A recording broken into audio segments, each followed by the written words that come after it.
Hello everyone, আজকে আমরা explain করব 2015 সালে মুক্তি পাওয়া Japanese anime movie the anthem of the heart. সিনেমার শুরুতে আমাদের জুন নামে একটা মেয়েকে দেখানো হয় যার একটা সমস্যা ছিল যে সে অনেক বেশি কথা বলে। এরপর আমরা দেখতে পাই জুন ওদের শহরের একটা বড় হোটেলের সামনে গিয়েছে, কেননা ও ছোটবেলা থেকে এই হোটেলটিকে একটা প্রাসাদ মনে করত এবং ওর স্বপ্ন ছিল ও যখন বড় হবে তখন ও এই প্রাসাদের ভেতরে ওর মনের মানুষ নিয়ে ডান্স করবে। তো একদিন যখন জুন ওই হোটেলের সামনে দাঁড়িয়েছিল তখনই ও দেখে হোটেলের গেট দিয়ে ওর বাবা একটা মহিলাকে নিয়ে বের হচ্ছে। এরপর জুন বাসায় গিয়ে ওর মাকে সবকিছু বলে দেয় আর এই কথার কারণে ওর বাবা মায়ের ডিভোর্স হয়ে যায়। আর যখন ওর বাবা মার ডিভোর্স হয় তখন জুন মনে মনে ভাবে আমি অনেক বেশি কথা বলি, তাই হয়তো আজকে এই সমস্যাটি হয়েছে। এরপর থেকে জুন সিদ্ধান্ত নেয় সে আর কখনো কথা বলবে না, আর সেদিন থেকে জুন কথা বলা বন্ধ করে দেয়। এরপর 10 বছর পার হয়ে যায় আর জুন এখন হাই স্কুলে পড়ে। স্কুলের সবাই মনে করতো জুন কথা বলতে পারে না। তো একদিন জুনের ক্লাসের যে ক্লাস টিচার ছিল সে ক্লাসে এসে বলে আমাদের স্কুলে আমি একটা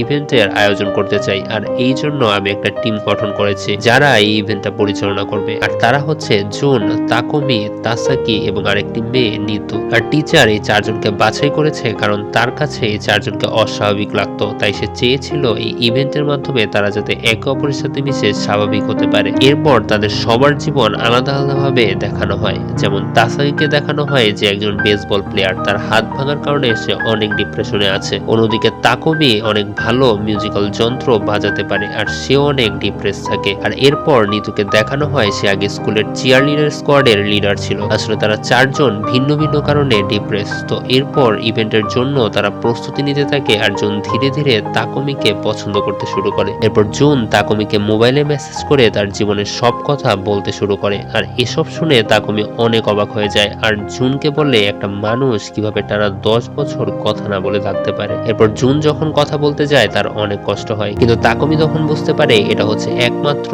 ওর মনের ভয়ের জন্য। আর এরপরের দৃশ্যে আমাদের তাসাকিকে দেখানো হয় যে অনেক ডিপ্রেস, কেননা তার কারণে তাদের স্কুল টুর্নামেন্ট থেকে বাদ পড়ে গিয়েছে। এসব কারণে তার স্কুলের ইভেন্টের উপর আগ্রহ নেই। আর অন্যদিকে আমরা দেখি জুন তার মায়ের সাথে আর কথা বলতো না, কেননা জুনের মা এখনো তাদের ডিভোর্সের কারণ হিসেবে জুনকে দায়ী করে। আর জুন এসব থেকে একটু নিস্তার পাওয়ার জন্য তাকুমির সাথে সময় কাটাতে শুরু করে, কারণ তাকুমিকে সে মনে মনে পছন্দ করত। তো তাকুমি তখন জুনকে বলে তুমি গানের মাধ্যমে মনের যত কথা আছে সব বাহিরে আনতে পারো।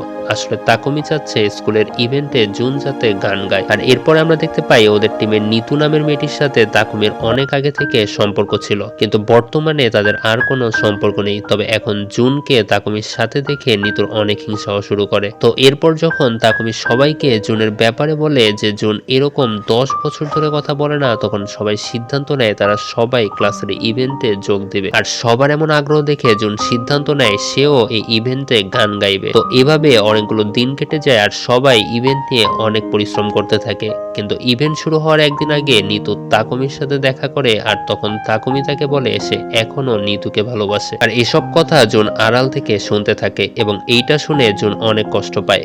এরপর দিন যখন ইভেন্ট শুরু হবে তখন সবাই দেখতে পারে জুন এখনো আসেনি। আর আজকের ইভেন্টের লিড সিঙ্গার হচ্ছে জুন, তাই তাকে ছাড়া এই ইভেন্টটা সম্পূর্ণ হবে না। তখন তাকুমি জুনকে খোঁজার জন্য বেরিয়ে পড়ে। তাকুমি পুরো শহরে জুনকে খুঁজতে থাকে কিন্তু কোথাও জুনকে খুঁজে পায় না। তখন তাকুমির মনে পড়ে সেই হোটেলের কথা যার কথা জুন তাকে বলেছিল, যেখানে জুনের ইচ্ছা ছিল সে তার বয়ফ্রেন্ড নিয়ে ডান্স করবে। এরপর তাকুমি সেই হোটেলে যায় আর সেই হোটেলটা 8 বছর আগেই পরিত্যক্ত হয়েছে। তাকুমি তখন হোটেলের ভেতর জুনকে দেখতে পায়। তখন তাকুমি জুনকে বলে তোমার কি হয়েছে, কিন্তু জুন তাকুমিকে কিছুই বলে না। তখন তাকুমি বলে তুমি যদি এভাবে অন্ধকারে থাকো তাহলে অন্ধকারই তোমাকে একদিন গ্রাস করবে। তুমি তোমার মনের কথাগুলো চেপে না রেখে সাহস করে বলে ফেলো, আর যদি আমাকে বলতে না চাও তাহলে ইভেন্টে গিয়ে গানের মাধ্যমে তোমার মনের কথাগুলো সবাইকে খুলে বলো। আর এরপর আমরা দেখি জুন সত্যি সত্যি ইভেন্ট শেষ হওয়ার কিছুক্ষণ আগে চলে এসেছে এবং এরপর যখন ও গান শুরু করে তখন সবাই অবাক হয়ে শুনতে থাকে। আর তখন জুনের ভেতরে জমে থাকা সকল কষ্ট